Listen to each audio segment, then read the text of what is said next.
Nüüd on palju pahameelt ühe maailma juhtiva meditsiini ajakirja The Lanceti sammude üle, kuna nad on avaldanud petitsiooni, milles kutsutakse üles peatama Iisraeli meditsiini assotsiatsiooni liikmelisus Maailma meditsiini assotsiatsioonis. Nüüd soovivad organisatsioonid nagu Doctors for Gaza, People's Health Movement ja Jewish Voice for Peace'i Health Advisory Council, et Iisraeli assotsiatsioon peatatakse, kuna nad ei ole nende sõnul hukka mõistnud palestiinlaste genotsiidi, tervishoiutaristu hävitamist ning tervishoiutöötajate piinamist ja tapmist Gazas. Ja loomulikult põhjendatud väited. Maailmakongress on juba end sellest peatamise nõudest distantseerinud, öeldes, et nad on vastu ükskõik millise oma liikme väljaarvamisele nende valitsuste tegude tõttu. Lisateabe saamiseks on stuudios vanem korrespondent Uuen Altman. Need õõvastavad süüdistused selles petitsioonis on üsna jahmatavad, arvestades, kuidas arstid ja Iisraeli tehnoloogia päästavad elusid üle kogu maailma. Too meid selle looga kurssi. Vaata Benita, BDS liikumine on halastamatu, sihtides üksteise järel erinevaid sektoreid. Euroopas sihitakse isegi vasakpoolseid või isegi paljude iisraellaste arvates äärmusvasakpoolset Iisraeli filmitegijat. Teda rünnatakse filmifestivalidel lihtsalt sellepärast, et ta on iisraellane. Hoolimata sellest, et ta nõustub nendega, kes tema vastu protestivad ja tahavad teda boikoteerida, vähemalt tema seisukohtade osas. Aga vaata, siin on kaks eraldi küsimust. Esiteks on küsimus selles, kas see ajakiri The Lancet, väga mainekas meditsiini ajakiri, oleks pidanud selle boikoti üleskutse avaldama. Ja siis on küsimus boikoti enda kohta. Avaldamise osas on argument ilmselt see, et tegemist on ajakirjaga, millel on piiratud arv lehekülgi ja piiratud arv artikleid, mida ta avaldamiseks vastu võtab. Ja kas on sobilik, et ta võtab avaldamiseks vastu artikli, mis käsitleb ainult ühte poolt sellest küsimusest? Isegi kui sellel on kriitiline hulk toetajaid, isegi kui see on teema, tead küll, olenemata sellest, kas sina või mina selle seisukohaga nõustume või mitte, on see teema Maailma meditsiini assotsiatsiooni päevakorras ja paljude erialagruppide päevakorras.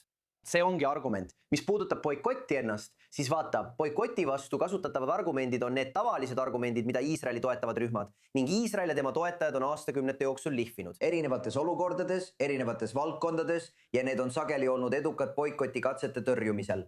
Kaks aspekti, kaks punkti. Esiteks, see, mida me just kuulsime Maailma meditsiini assotsiatsioonilt, eks ole, mis ütleb, et need, kes kuuluvad Iisraeli meditsiini assotsiatsiooni, Iisraeli arstid ja meditsiinitöötajad, neid ei tohiks välja arvata nende valitsuse sammude tõttu ega kollektiivselt karistada.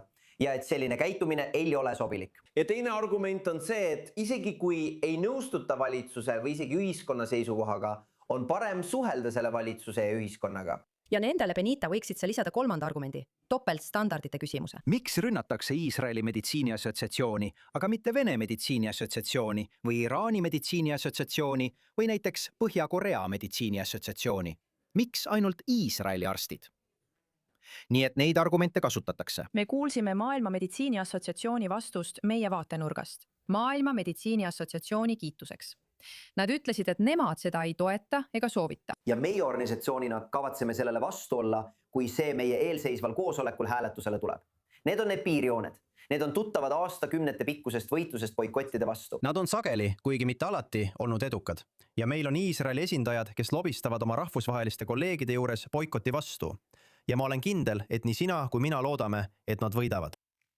Kui boikot peaks nii-öelda heakskiidu saama, siis räägi meile ülemaailmsetest tehnilistest ja meditsiinilistest tagajärgedest. Mis juhtub siis, kui Iisrael tegelikult ei kuulu sellesse ülemaailmsesse ühendusse? Vaata, see eraldab Iisraeli ühenduse rahvusvahelisest ühendusest.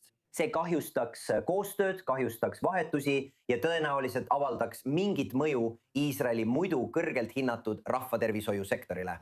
Jättes kõrvale kogu poliitika ja selle, mida erinevad inimesed maailmas selle kohta ütlevad, on Iisraeli rahvatervishoiusüsteem ja Iisraeli meditsiiniteadus väga kõrgelt hinnatud. Ja ma arvan, et mõlemad meist mõistavad, kui head tööd teevad meie arstid, aga ka meie haiglad ja teadlased koha peal. Ja kuidas Iisrael jätkab, vaatamata raskustele, teadusuuringute edendamist erinevates valdkondades, sealhulgas Benito ka nendes, mis on seotud julgeoleku olukorraga.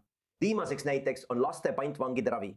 valdkond, kus varem polnud kunagi uurimistööd tehtud, kuid Iisraeli meditsiinitöötajad seisid silmitsi selle uskumatu ja õudse väljakutsega ning suutsid oma kogemuste põhjal kogu maailmale õpetada. See teadmiste jagamine on muidugi väga oluline. Jään ootama, kuidas see kõik areneb.